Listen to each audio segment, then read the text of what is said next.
how to scan on Dollar General app. Hi everyone, welcome back to our channel. In today's video I'll guide you on how you can scan items from the Dollar General app, so make sure to watch the video till the end.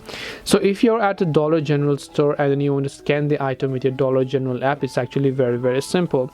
First of all, just come to the cart page here, and then you'll find the search box from the very top right hand side of the screen, right? So let me repeat that. You're on the home page, you want to come to the search cart page here, then you'll find this search button. Make sure to tap on it, and inside the search button you can search for it, but we're not going to do that. What we're going to do is, if you look on the right hand side, you'll find this little scan icon, right? So you want to make sure you just tap on the scan option here, and as you do that, now you should be able to align the barcode inside this window and then scan the barcode number, or you can also simply choose to enter the barcode number manually here, and this way you'll be able to scan on Dollar General. Hope this video was very helpful. If you have got any questions, feel free to leave them down. Thank you for watching and see you soon in our next video.